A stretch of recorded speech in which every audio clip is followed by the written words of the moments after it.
de toi est résistant. Faites attention. Prends courage. Viens me dire. On va assainir.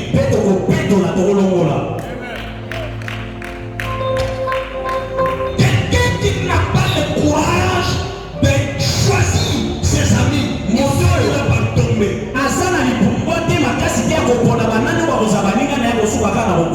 Moi j'étais comme ça. Je faisais confiance à tout le monde. Vous savez que moi, il y avait des temps. Je donnais ma voiture, ça part 4 jours. Mais le jour où on m'avait changé le moteur de ma petite voiture, c'est le jour où Dieu m'a enseigné. J'avais tellement confiance que quand je te vois, surtout quand tu pries avec moi, tout ce que tu me dis, Michel, j'accepte, sans contrôle, j'accepte.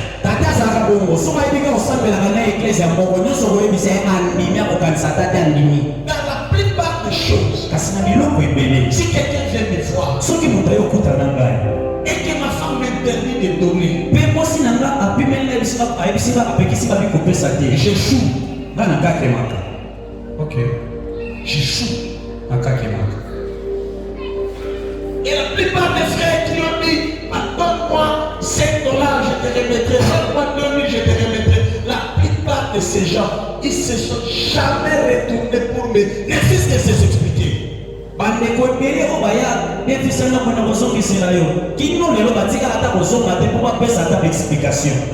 Il faut avoir une oreille spirituelle, des yeux spirituels et le discernement pour comprendre ces choses. Et l'homme qui ne marche pas selon les conseils des méchants, et qui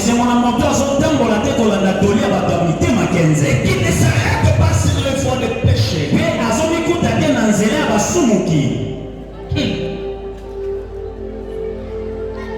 celui-là qui ne s'associe pas. Ici je vais parler à tout le monde. Vous devez faire attention dans les associations, dans des groupements, dans des groupes auxquels vous appartenez. Même dans nos groupes WhatsApp, où on envoie des films pornographiques, on envoie des stratégies démoniaques. Sortez de ces groupes-là.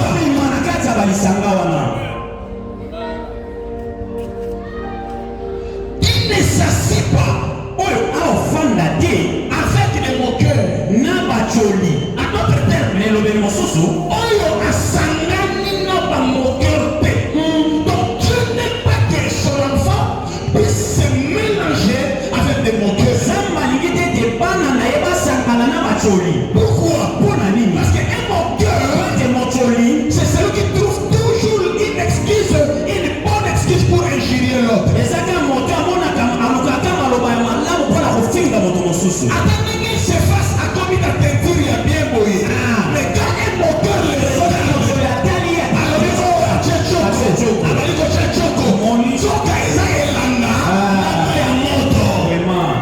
mais les moteurs ne regardent pas comme ça.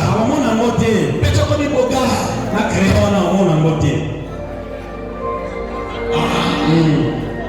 Yoka. Dieu te bénisse.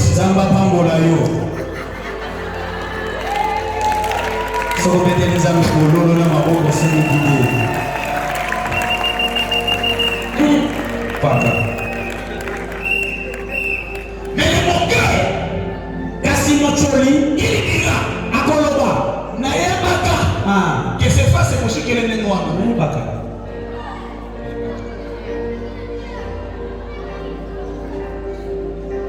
Wana abegi John. C'est John.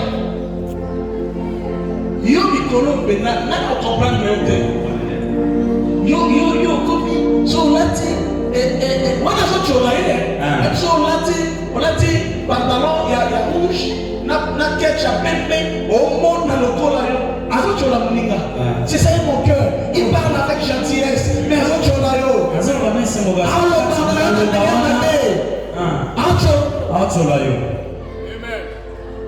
Oh, frère Michel, interprète les pas. Elle a dit quand Jean, elle a dit catch, il y a ce qu'on a fait, ça recourt. Notre frère, il soit là, un moteur, mon joli.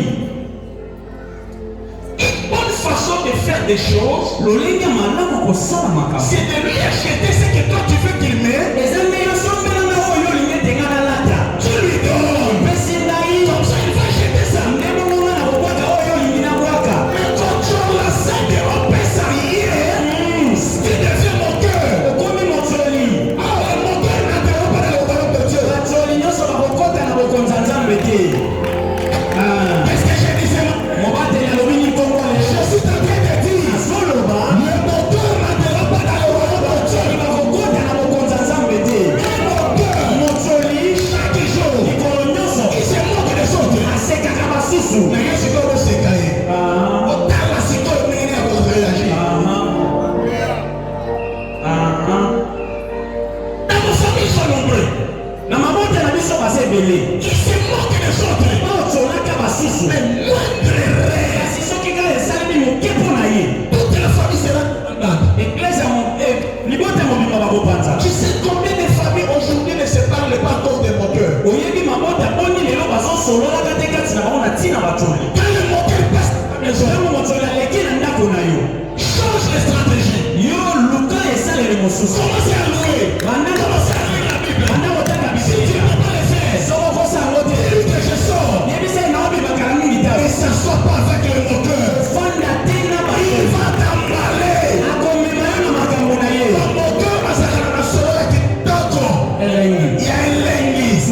Mais à autre la moninga. À fin la moninga. À sur la kitoko. À taille moninga. Il y a moninga dans la possibilité de. Mais à ton finga yé. À ton chola yé. C'est ça le moteur. Oh, you never show me.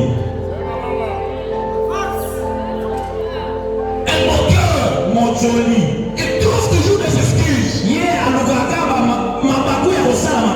Pour régir.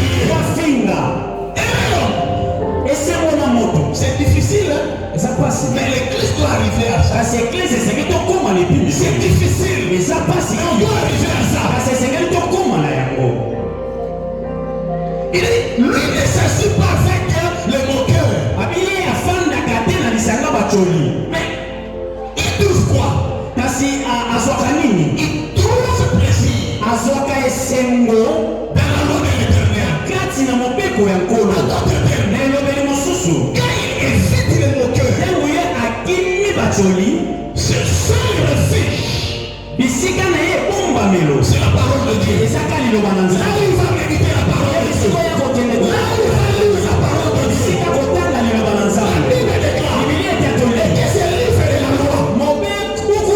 Et cette loi n'est pas de ta bouche.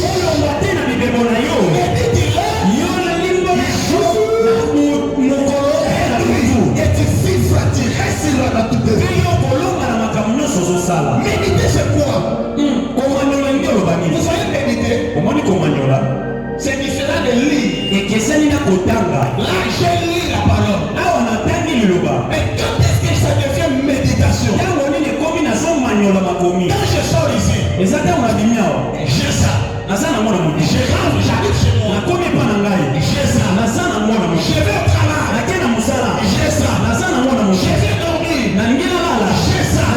C'est ça méditer. Tu marches dans la loi de l'éternel. Tu manges dans la loi de l'éternel. Et celui qui trouve plaisir à la parole, il grandit spirituellement. Celui qui trouve plaisir à la parole, il observe de l'éternel.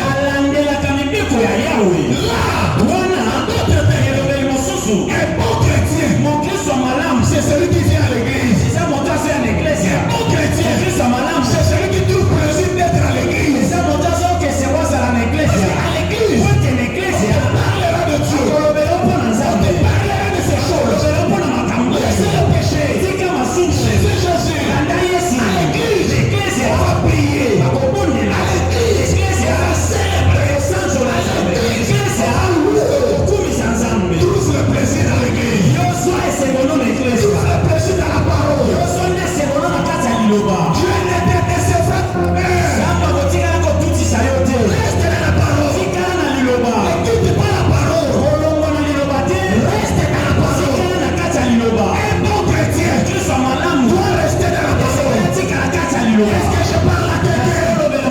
biso